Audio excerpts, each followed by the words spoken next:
Welcome back to Reading Bear. Today, we'll take a look at some new Just Know HOA stories. And if you enjoyed my content, please don't forget to subscribe to my channel and post some bear emojis in the comments. Let's go! First one is titled, Fed Up Homeowner Sticks It to His HOA and Gets the Most Epic Revenge. Intro. It may come as no surprise, but homeowners associations have a bit of a bad reputation. While there are good HOAs out in the wild, you typically only read about the worst offenders, and it's usually for a good reason. Just ask Alec, whose friend, Hal, inherited his grandparents' house in a neighborhood with a tenacious HOA helmed by a group of power-hungry, greedy busybodies who made it their mission in life to get the entire neighborhood under their control. When Hal first moved into the house his late grandparents built and lived in for decades, the HOA assumed they could take advantage of a seemingly young and inexperienced first-time homeowner. But the group would soon find out that not only did Hal not have any intention of joining their association, he also wasn't going to go down without a fight. So buckle up and prepare for one wild ride. There was the first encounter. It didn't take long for the HOA board members to show up and start pestering Hal with lists of demands, rules, and random searches. Shortly after he moved in, Hal received a knock at the door, and when he opened it, he was greeted by a group of the HOA members shoving papers in his face, demanding he sign them right away. If that wasn't bad enough, one of the board members demanded that he be allowed entry into Hal's garage to see if everything there is in order. This essentially meant that the HOA had the right to do this bi-weekly, and denying any of the members access would result in a fine. Hal was appalled by the audacity of the HOA for thinking that they had any right forcefully entering people's homes to randomly dig through their property. Having enough of the HOA, Hal promptly kicked them out of his garage and off his property, refusing to sign the membership papers in the process. It seemed like the HOA was banking on the idea that since Hal was young and naive, he would probably back down. Little did they know, Hal's grandfather had written his grandson a letter detailing the years of abuse by the HOA, preparing him for the fight that would be coming his way. It turns out they were wrong on both accounts, since his grandpa left him a letter pointing out what his rights exactly were, what they would possibly try, what else they might try, how hard it is to fight when he needs to react and how, so he prepared him really well for this, Alec wrote. Then came the list of demands. With the HOA gone, Hal looked through the HOA's list of guidelines, which sounded more like a list of demands from an occupying force than a neighborhood association. They had, for example, a right to visit your home bi-weekly to check things like that you do not use the garage for storage or don't have gasoline in containers in your garage, Alec wrote. You had to mow your lawn every week. Snow had to be shoveled every 2 hours when it snowed, starting at 5 o'clock in the morning. You could not park more than one car in your grounds, except inside the garage. 3 days went by and Hal still hadn't signed the contract, so the group came back by like some geriatric mafia trying to get him to comply with their rules. When the group said they wanted to check Hal's garage again, he said no and kicked them off his property. To them, that meant war, Alec wrote. Within a week of the confrontation, Hal received fines upwards of $1,000 for simply not allowing them to enter his home. Hal was neither impressed nor intimidated and used the stupid letters to help fire his grill. But this only fanned the flames of discontent. But then it went too far. Hal went on with his life, but would you be shocked to hear that the HOA board wasn't so willing to forgive and forget? Because they did neither. One day, Hal came home to find one of the HOA members had broken into his garage, writing down things on a notepad. It didn't take long for Hal to realize the zealous HOA board was willing to take any step necessary to keep tabs on him, even if that meant using bolt cutters to bust up a lock on the garage door. Hal quickly called out the intruder, but he soon realized that the intrusion was just part of the HOA's plan. As he was trying to figure out what the man was doing breaking into his home and prying through his personal belongings, he heard what sounded like demolition of some sort coming from his front yard. In front of his house stood 2 oak trees that his grandparents planted with seeds from their home country when they first built the home all those years ago, and now a tree removal company was in the process of tearing them down. Those trees had stood there for decades, serving as a reminder of where they had come from, a reminder of their heritage, and a reminder of their love. Hal stood there in disbelief as something that had meant so much to his family was being ripped away. They had called a professional crew for this, Alec wrote. One was already so damaged, basically all twigs were already down, it was just a stump that was left. The other one they had just started with. It only got worse when Hal was informed that the HOA told the crew that Alec had given them permission to cut down the trees because they were in violation of HOA rules. But what kind of rule would give an HOA member the right to walk onto someone's property and cut down decades-old trees? It all came crashing down. Hal would find out that there was a rule, which he didn't sign off on, where if a garden produces more than a 40-liter sack of leaves within 2 weeks, the garden owner needs to take down the offending trees within 2 weeks of the violation. Having had enough of the HOA, its members, and its rules, Hal decided it was time to get back at the people who had made his first weeks of being a homeowner a living nightmare. He struck up a deal with the tree crew where he would overlook the trespassing if they would agree to be witnesses if he filed charges against the HOA. Having the crew's word that they would back him up, Hal did what he had to do. Then he called the cops on the board members for trespassing, breaking and entering. They actually had used a bolt cutter to get into the garage. He had it always closed with a big bike lock after they had tried to get in it twice before. Alec wrote. And believe it or not, this thing actually went to trial. That's when this thing went to court and got a lot more real.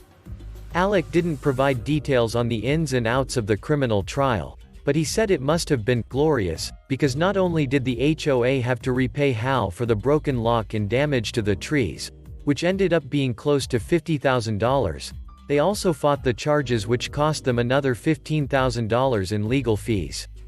All in all, this trial must have cost them over $120,000, Alec recalled. But it didn't end there. Not having enough of his revenge, Hal decided to take the HOA and its members to civil court where he sued them for emotional damage. You might be asking, but what's this business about emotional damage? Well, Hal laid it on as thick as he could when he was pleading his case. He told them how much these trees meant to him, since his grandparents had planted them, with seeds from the home country, Alec wrote. Plus, he felt threatened by the HOA, and can hardly sleep because he always fears they try to get into his house. Neither of which were lies, and so the court bought Hal's story and ordered the HOA to pay $500,000 plus the cost of a state-of-the-art home alarm system so he could feel safe again in his own home. But that wasn't all. What it cost. The HOA's actions ended up costing the board around $750,000 before everything was said and done, but it would only get worse for some of the board members. They had to file for bankruptcy and get a person to check the books so my friend would get his money, Alec wrote. But the best for last. The mediator found out that these 3 pricks had been defrauding the HOA for well over 10 years and were giving out as many fines as they possibly could so they could use it to bolster their income. Through their research, the mediator discovered that the HOA methodically tried to get rid of the people that they did not want there, and then they would buy their houses on the cheap. The HOA would use the fines from their ridiculous rules to create enough money for the down payment on these homes. With that being said, everyone wanted a piece of these crooks. And that's not even the best part. Now that they're gone.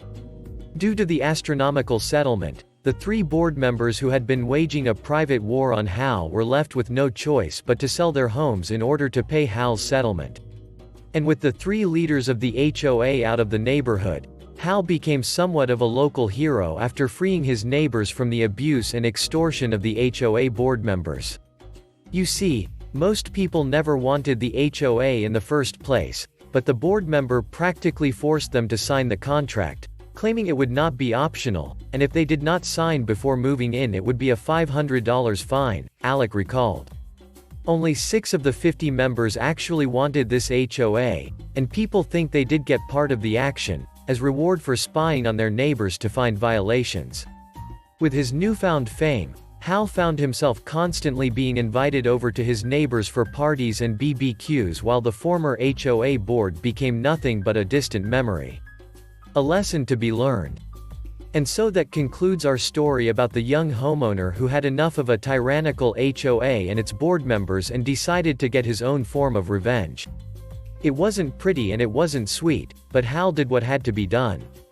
He couldn't stand on the sidelines and watch as the group of extortionists and petty crooks continued to reign over a neighborhood who wanted no part in being subjected to the rules of a neighborhood association.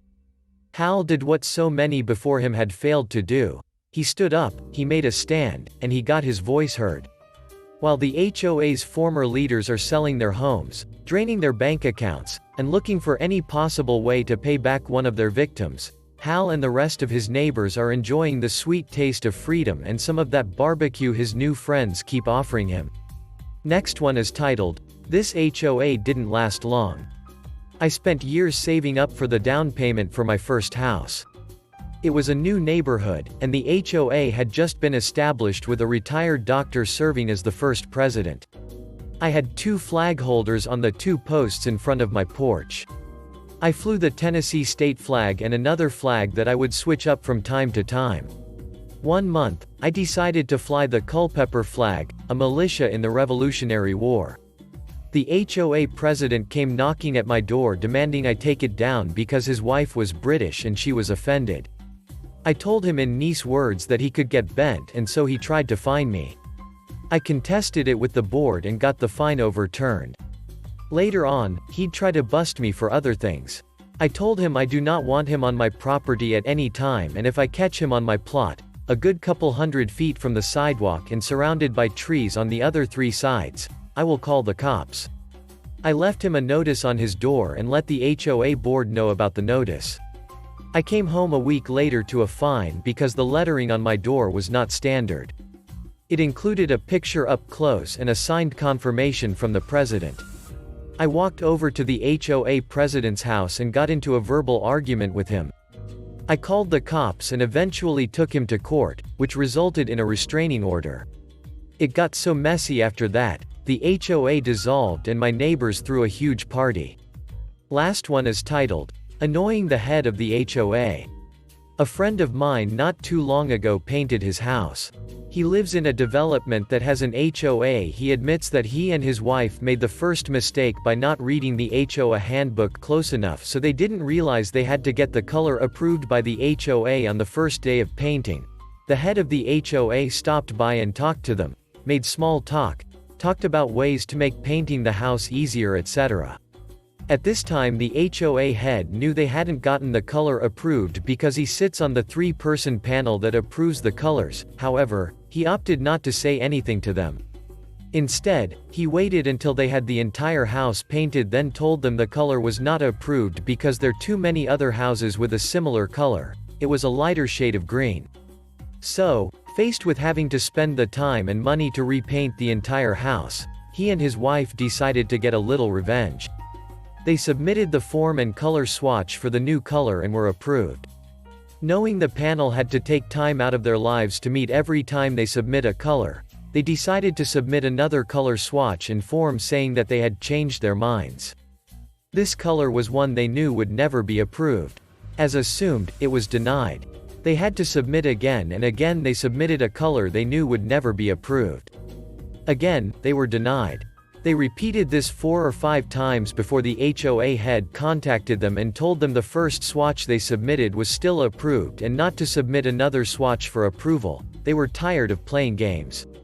He replied telling him that it turns out that color is no longer available and they needed to submit one last swatch, which, of course, was a color that they knew would not be approved.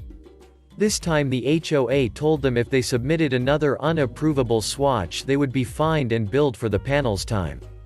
He submitted another swatch that was a color he knew would never be approved, and with it a photocopy of the page from the handbook covering the process of getting a color approved. He pointed out that there was nothing in there that mentioned any limit to a number of swatches a person could submit. This entire process took a few months. After 8 or 9 swatches that were denied, The head of the HOA was fuming mad and showed up at their door telling them he wasn't leaving until they had decided on a color for the house.